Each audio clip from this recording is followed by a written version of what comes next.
Namaste. Today we're going to play with the tree pose. The trick is to find all points of the sole of the foot. We have 5. 1 is the large ball, 2 is the pinky ball. The third step is the out step of the heel, and the end step is 4, the end step of the heel. The 5th point is in the middle of the foot. So I would like you to try to lift the toes and find your pinky toe, and get your pinky toe to come down first all the way down to the big toe. Rock forward and back, side to side, create some circles. Feel all the toes, feel all 4 points, and feel like you're kind of spinning to the center point of the 5th. So you're going around the 5th point. And then find your center and see how rectangular your feet are and how they spread forward and backwards and out to the side. So as you spread your roots and really get into the floor, then find a 5th point. The 5th point is going to come into the inner hip, over the chest, over the shoulder, and to the outer part of the ear. Okay? So there's a lifting and a deepening and a spreading. In tree 1, we lift the heel and place it onto the ankle, squaring the hips. The hips need to stay even.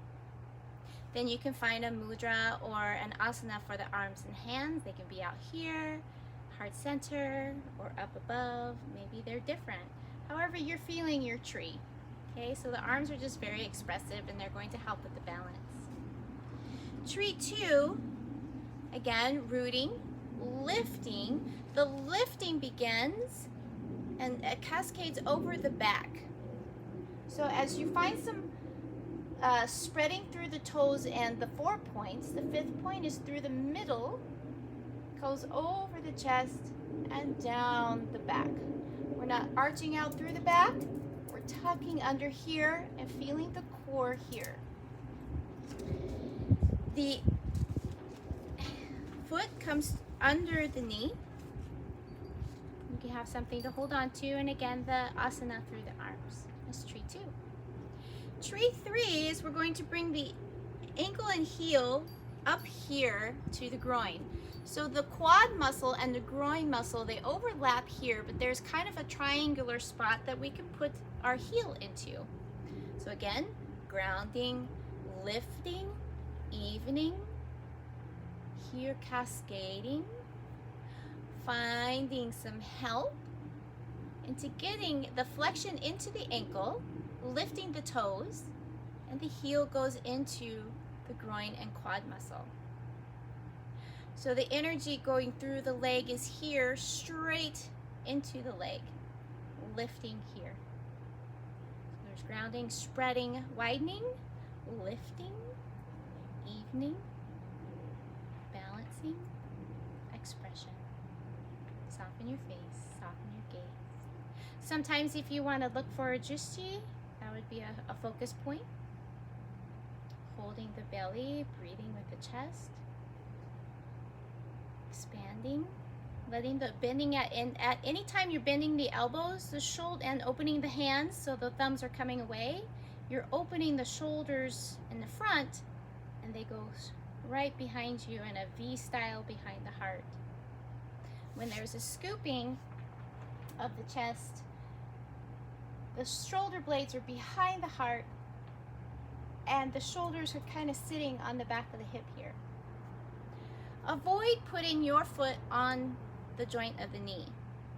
This is just compromising the joint, and it's already doing a pretty good job of just trying to get your hips to stay even and your body to stay balanced here. So there's a 4th addition. What we want to do here is, again, rooting and lifting, but now the 5th point is going to change because we're going to sit in a chair.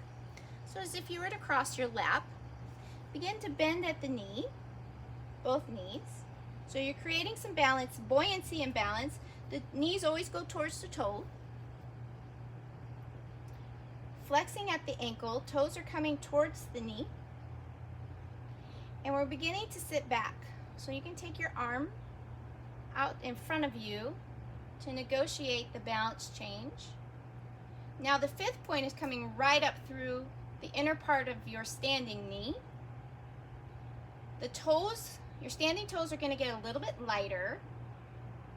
We're pulling the belly up here in this area because that fifth point is now transcended up here. But it's got to zigzag through the leg.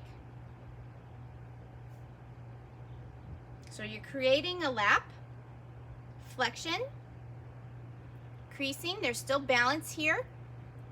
Now we don't want to swivel off to the side. Okay, you're going to have a tendency to turn to keep your balance. When we go back into the chair, and the arm dances out to the front. Okay, so you have this ballerina arm to keep you balanced. So everything is set up through the breath. You're holding here. Flexion in the ankle, lifting in the standing toe. You're feeling points 3 and 4 in the back of the heel a little bit more. And you're trying to go like you're really sitting in a chair. Obviously you're leaning forward. The next posture would be to reach towards the ground in a standing posture.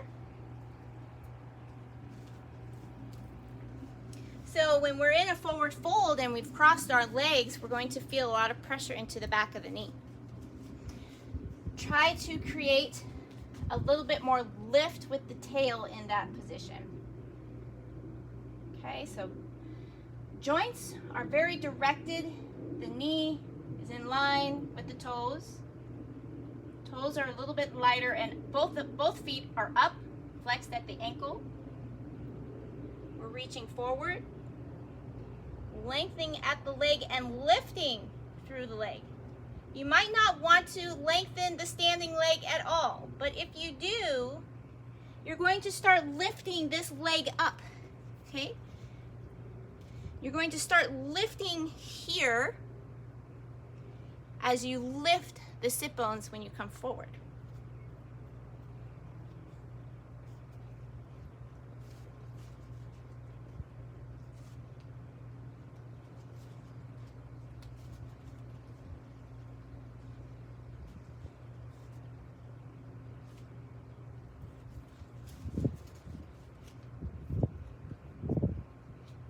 Then the next option would be here.